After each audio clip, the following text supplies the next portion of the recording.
Thank you, Mr. Speaker. I want to thank my colleagues who have spoken in favor of House Bill 2154. There's been a great deal of things said here today, some of it truthful and some of it misleading. And to be honest with you, I find it concerning, some of the comments that were made. But I'd like to set the record straight on a lot of issues.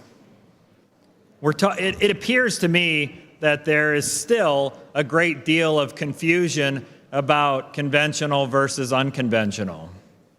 And this is something that we have struggled with ever since the passage of Act 13 of 2012. We've had a conventional or shallow industry in Pennsylvania for over 150 years. This is an industry that has thrived in our Commonwealth for decades, providing family-sustaining jobs throughout the Commonwealth, providing quality energy for our nation. Now, back when we passed Act 13, we unfortunately repealed the Oil and Gas Act, Act 223 of 1984, when we passed Act 13. Unfortunately, we did not distinguish clearly between conventional and unconventional, and the conventional industry was then lumped together with the unconventional industry. And we as a legislature have taken a number of steps over the last few years to try to separate and distinguish between those industries. Back in 2013, we had a fiscal code amendment that required the Department of Environmental Protection to separate regulations for the two industries. But their answer to that was to copy and paste the same regulations as a Chapter 78 and a Chapter 78A, and it didn't accomplish truly separating things. Then back in 2016, this legislature passed Act 52 of 2016, which created the Pennsylvania Grade Crude Advisory Council. I serve as a member of the Advisory Council, and I can tell you that we put this council together to advise us on conventional issues and to help with the drafting of conventional legislation, conventional regulations. I think that's something that's very important. This advisory board is made up of legislators, of industry representatives, of academia. It's a cross-section of all the stakeholders involved in the conventional industry. We created this board.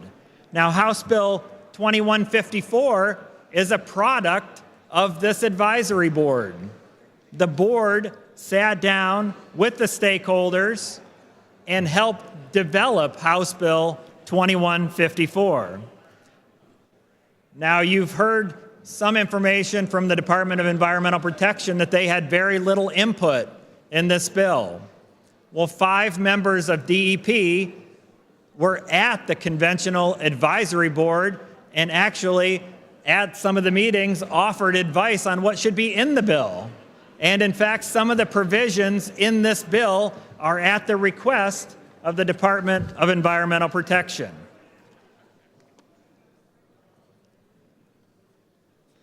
Since then, the department has done everything they can to obstruct and hold up this bill. Multiple requests have been made to work together, draft a bipartisan amendment, agreed to amendment, and every time we go into a meeting hoping to hear from the department of what we can do to work together to come up with this amendment, the Department of Environmental Protection comes back with nothing. They come back with nothing. Now, reasonable people can work together to come up with reasonable solutions. But when you have a government agency like this just trying to obstruct and not work together, then it's hard to make progress. I can't stress enough that this legislation is the product of a group that worked together to come up with a comprehensive conventional oil and gas act, an act that will provide reasonable, responsible regulations for the industry. It is disturbing to me that many folks don't even know what a conventional well is. Well, if you come up to my area, you can't go through the drive-through at McDonald's without driving around a conventional oil well. So I'd invite you all up to see that. But some of the issues that were pointed out here today that I find troubling, one of the previous speakers talked about setbacks. And it was obvious to me that even he was confusing conventional versus unconventional, because under current law, which is Act 13. Members, this is our last speaker. Representative Causer, it's on his second time. He's the prime sponsor. If everybody could take their seats. We'll be voting right after his remarks. Thank you, Mr. Speaker. Mr. Speaker, in talking about setbacks, under current law, the setback for a conventional well is 200 feet. In House Bill 2154, the setback is 200 feet. It's the same as current law. So as you can see, there's a lot of misinformation. Even in the letter that the governor's office sent out, great deal of misinformation. The governor's office says this bill is bad for the environment. Talks about the amount of crude oil or brine that can be spilled without having to report. Talks about how you can spill 630 gallons of brine without it having to be reported. We purposely spread more brine than that just for ice control, ice melting in the wintertime. We spread more than that for dust suppression in the summertime. And there's provisions in this bill to ensure that we can continue spreading for ice and dust suppression. Talks about how this bill is, the governor talks about how this bill is bad for landowners. That's just not true.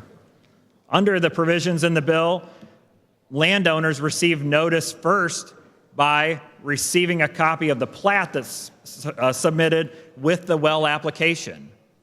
And they have 15 days from the receipt of that to file an objection. And if they do file an objection, there has to be a conference to work out differences. And this is a process that's been in place for decades. For decades. Mr. Speaker, there are many more provisions here that I could talk about, but I will tell you the Pennsylvania Crude Advisory Council did their work on this bill. This is a product of collaboration with many, many folks. This is a bill that will provide for reasonable, responsible regulation of the conventional industry, and I would appreciate the members' support of House Bill 2154. Thank you, Mr. Speaker.